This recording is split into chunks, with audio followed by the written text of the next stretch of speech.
नमस्ते दोस्तों, आपका स्वागत है हमारे YouTube चैनल पर।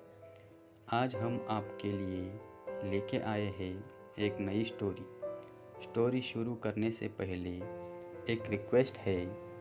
जो लोग हमारे चैनल पर नए हैं, कृपया चैनल को सब्सक्राइब करें ताकि ऐसी ही नई नई स्टोरी आपको सुनने को मिले। तो चलिए शुरू करते हैं।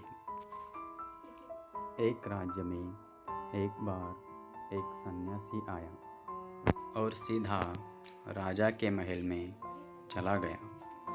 उस सन्यासी की वेशभूषा को देखकर राजा के किसी भी सिपाही ने उसे अंदर जाने से नहीं रोका। वो सन्यासी सीधा राजा के दरबार में चला गया। सन्यासी को अपने सामने खड़ा देख राजा ने उनसे पूछा, आप कौन है और क्या चाहते हैं?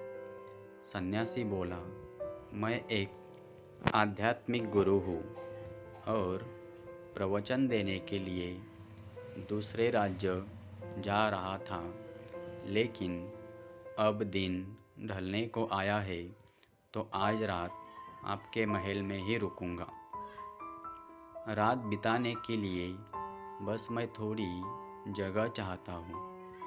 सन्यासी की बात सुनकर राजा बोला, ये एक राजा का महल है, कोई विश्राम स्थल नहीं जो आप यहाँ रात में रुकना चाहते हैं।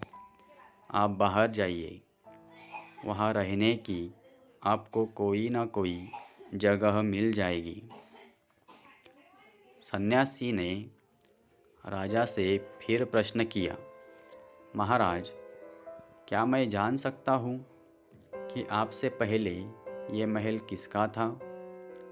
राजा बोला, मेरे पिताजी का था, क्योंकि मुझसे पहले वही राजा थे। सन्यासी ने फिर प्रश्न किया, अच्छा, तो अब आपके पिताजी कहाँ हैं? राजा बोला, अब वो इस दुनिया में नहीं रहे, उन्हीं के बाद तो मैं राजा बना। अच्छा, आपके पिता से पहले ये महल किसका था? सन्यासी ने फिर से प्रश्न पूछा।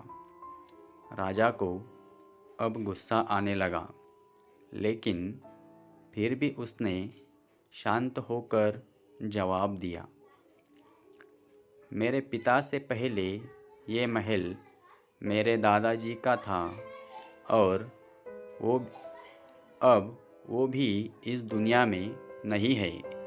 अब सन्यासी बोला, ये जगह जो ना कल तुम्हारी थी और ना ही तुम्हारे जाने के बाद ये किसी और की होगी।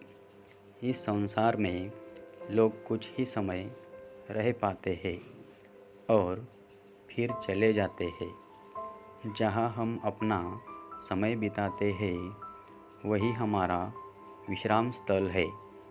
ना तुम इसे अपने साथ लेकर जा पाओगे, ना ही कोई और। बताओ, ये महल एक विश्राम स्थल नहीं है तो और क्या है?